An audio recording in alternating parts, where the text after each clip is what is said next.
Hello and welcome. You're watching NDTV 24/7 World. I'm Priyanka Das and we'll be taking you through the top global stories. But first up, the headlines. Canada's Liberal Party names Mark Carney as Trudeau's successor. Carney says will keep retaliatory tariffs on US.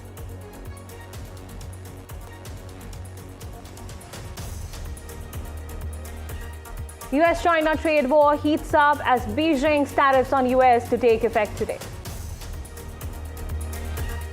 Israel cuts off electricity to Gaza.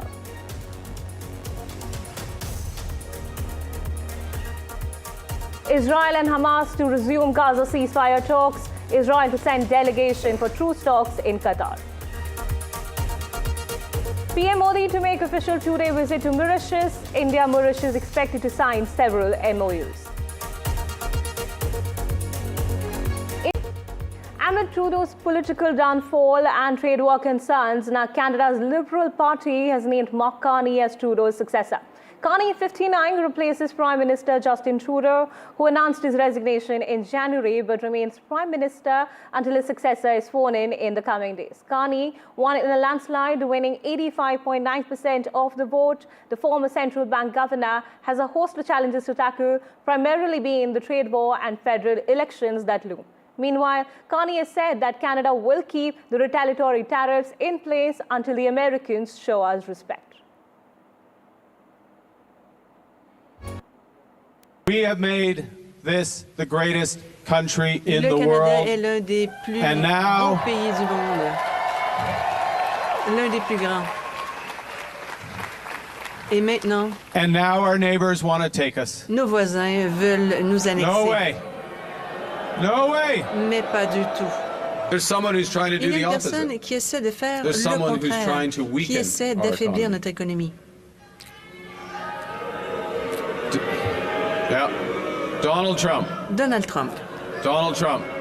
And Donald Trump, as we Donald know, Trump, has comme nous put, le savons, as the Prime Minister just said, et le Premier ministre a unjustified souligné, a mis de tariffs l'avant on what des we tarifs build, on what injustifiés we sur tout ce que sell, nous on construisons, how we vendons make a et living. comment nous gagnons nos vies. He's attacking Il s'est attaqué Canadian aux families, travailleurs, workers, aux and familles et aux businesses. entreprises And we canadiennes. cannot let him Et on ne peut succeed. pas le laisser faire. And we won't.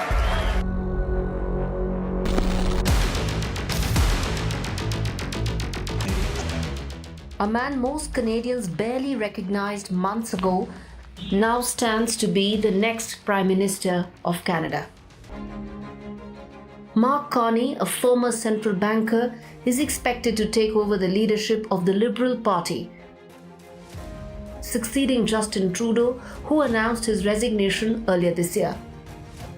Carney will have just months to rebuild his party for a national election and protect Canada from Donald Trump's tariff threats and even annexation.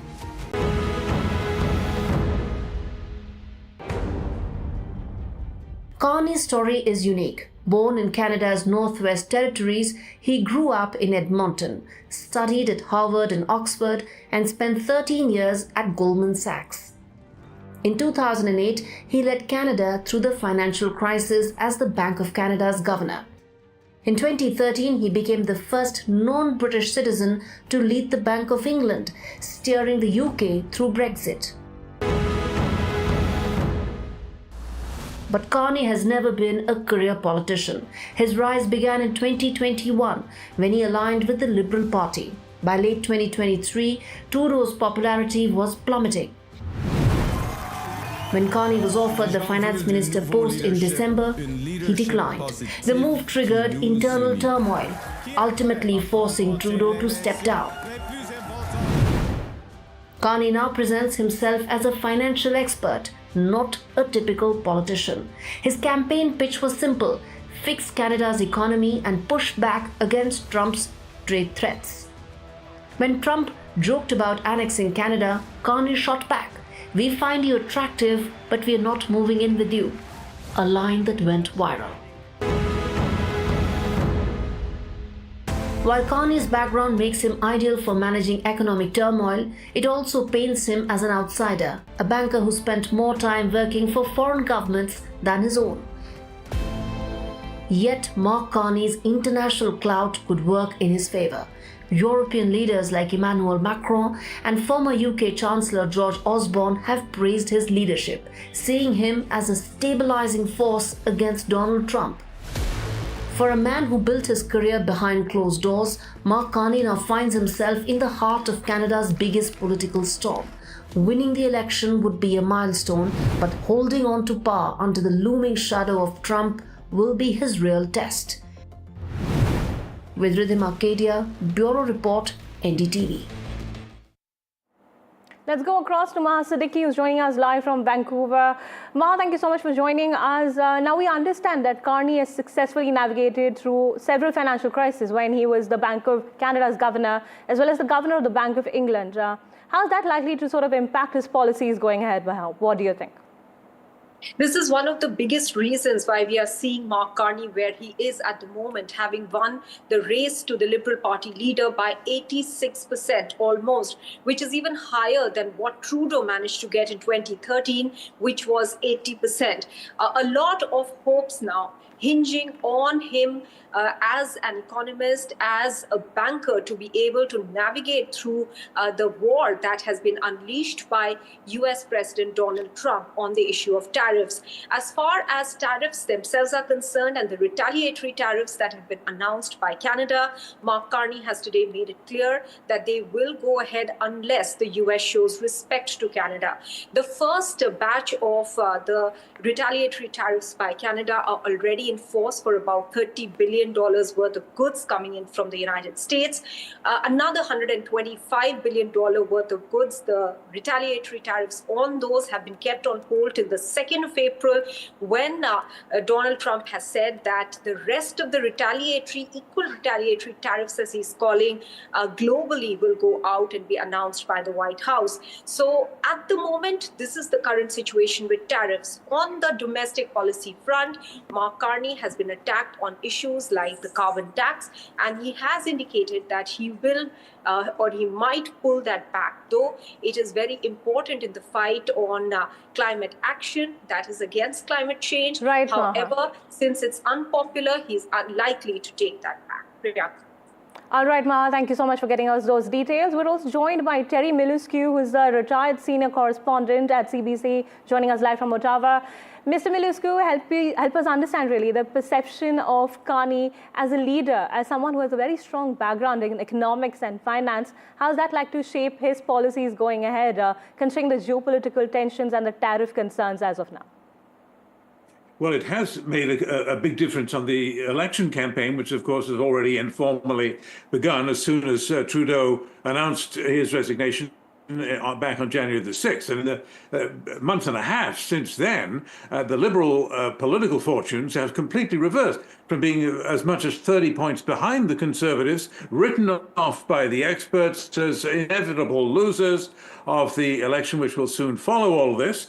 And now, suddenly, wait a minute, hold that thought, because it's all changed. Instead of an election about how unpopular Trudeau is, now it's an election about how unpopular Trump is and who's best to deal with him. And the Liberal Party, which has an eye on keeping their jobs in Parliament, the Liberal Party membership has decided that to deal with the financial crisis, we need somebody who convincingly dealt not with one but with two financial crises in his former life. First, the financial crisis of 2008 when he was Bank of Canada governor, and then the Brexit crisis when he was Bank of England governor. So the message is he's been there. Don't hire a full-time politician for somebody for a job that requires real international sophistication and expertise.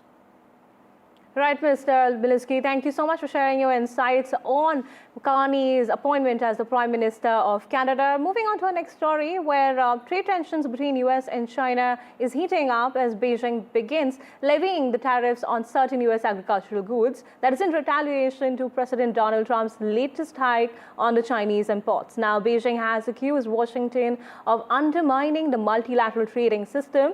The moves will see fresh tariffs of 10 and 15% imposed on several US farm products starting today.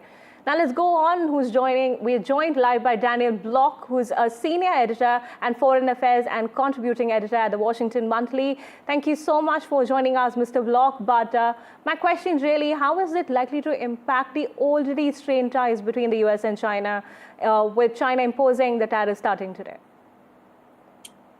Well, I think it's likely to further strain ties between the two countries. And I say that even though this was not a surprise. Donald Trump really launched the trade war between the two countries during his first term in office. So in some ways, he began this back and forth and is now kicking it up another notch and intensifying it. And for both Xi and for Trump, there's much to be said. There's much to be gained from looking tough on the other. Neither really wants to look like they're going to cave or back down.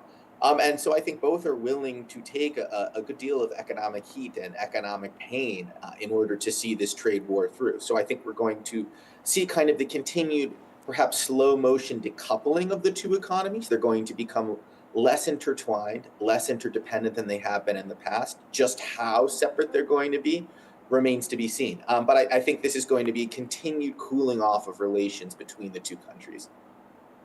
That's right, Mr. Block. Thank you so much for getting us on those details. As we move on to our next story, which is again from the US, where Secretary of the State Marco Rubio and Trump advisor Elon Musk had sparred with Poland's foreign minister. They urged the Polish finance minister to be quiet and thankful for keeping Russia away from his doorstep.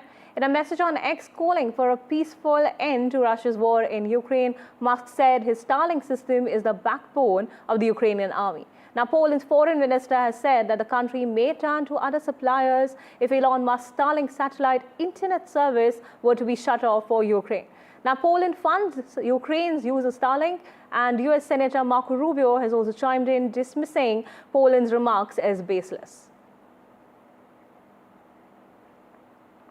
Staying on Marco Rubio, he's all set to visit Saudi Arabia starting March 10 to 12 for talks with Ukrainian counterparts. This after US President Trump paused military aid and aid intelligence sharing with Ukraine after a White House clash with Ukrainian President Zelensky on February 28. Now, Rubio and Zelensky will hold talks with Saudi Crown Prince bin Salman on Monday. Zelensky is scheduled to meet the US team on Tuesday. Moving on to our next story that we're tracking very closely is that Israeli Energy Minister and Cabinet member Eli Cohen has issued an order to stop the flow of electricity to the Gaza Strip effective immediately. In a video address, Eli Cohen stated, and I'm quoting him, "I've just signed an order to immediately cut off electricity to Gaza. We will use every tool available to bring back all the hostages and ensure Hamas won't remain in Gaza afterward," he said in the video address. Now, in the initial stage of the ceasefire, some 25 Israeli captives have been held by Hamas in Gaza, were released along with the bodies of the 8 that were deceased, in return for the liberation of almost 2,000 Palestinian detainees from the Israeli prisons. Now, Israel has confirmed that it will send a delegation to Qatar's capital for talks on extending a fragile ceasefire with Hamas.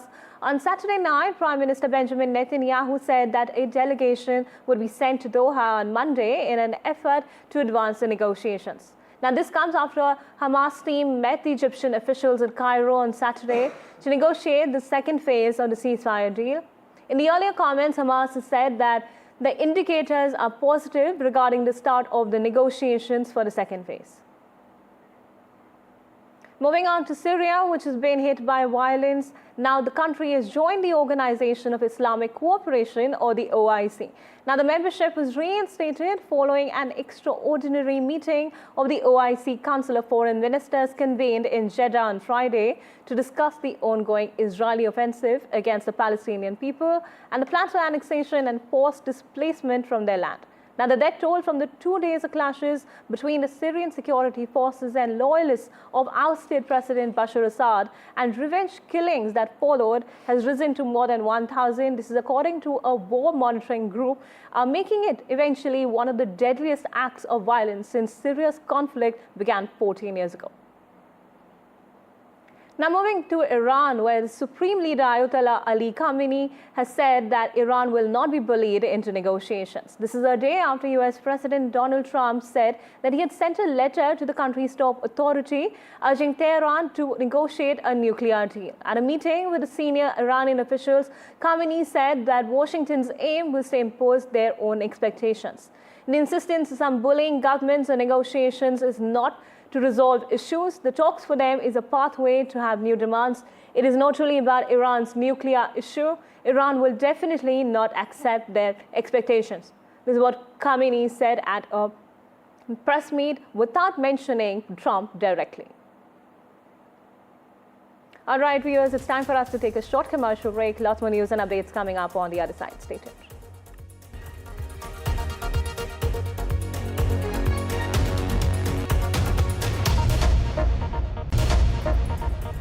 Welcome back. You're watching NDTV 24/7 World, and the big story we're tracking right now is PM Modi, who is all set to begin his two-day visit to Mauritius. Now, the PM is all set to grace the island nation's National Day celebrations as the chief guest on March 12th. Several pacts in areas of capacity building, trade and tackling cross-border financial crimes are likely to be signed during the trip starting Tuesday. A special reason for the bilateral ties is also that Indian origin people comprise nearly 70% of the island nation's population of 12 lakhs. We're joined now live by Mohammed Ghazali. Ghazali, help us understand the significance of PM Modi's trip to Mauritius, considering the India link, really. See, as you rightly pointed out, there are multiple parts of this diplomacy or the relations between India and Mauritius. One, if you see more than 70% population is of Indian origin, so there is always that part of the soft diplomacy which Prime Minister professes, which Prime Minister promotes all the time whenever he visits a country to see that how he is welcomed by the Indian diaspora. And in multiple countries in the past, when Prime Minister has visited, he has highlighted that how the Indian diaspora has sort of contributed towards the development of that particular country, Mauritius being one of them. Now, when it comes to India-Mauritius relations, it is very significant as far as the geostrategic location of Mauritius is concerned. It's part of the Indian Ocean region. It also happens to be the gateway to Africa for India. Now, if you remember, back in 2015, when the Prime Minister visited here for the first time, he had envisioned and announced the Sagar policy of India, which is security and growth for all in the Indian Ocean region. And that is from where India and Mauritius has started deepening its ties when it comes to maritime security. Another important aspect of this relations is that we know that how in our neighborhood regime changes have happened. We have seen a new government in Sri Lanka. We have seen that happening in Bangladesh, and many of these countries are still under the influence of China. And Mauritius being on our side certainly helps us in maritime security. Right, another important aspect is that Indian diplomacy has always been... Right, Ghazali, thank you so much for getting us all these details live from Mauritius as PM Modi embarks on the two-day visit. Now moving on to the next, where a series of firefighters sought to contain the wind-driven brush fire on Long Island. Now officials have warned that high wind gusts could leave the region vulnerable to additional blazes. This is accordingly, a state emergency was also declared a day earlier after 4 separate fires broke out across the large swaths of Long Island's Pine Barrens region, prompting closures of highways and evacuations of a military base. As of Sunday, all visible flames had been knocked down, including the last remaining fire burning in the hamlet of West Hampton. Authorities say that the fire has not grown since early Sunday, and the cause of the fire is being investigated.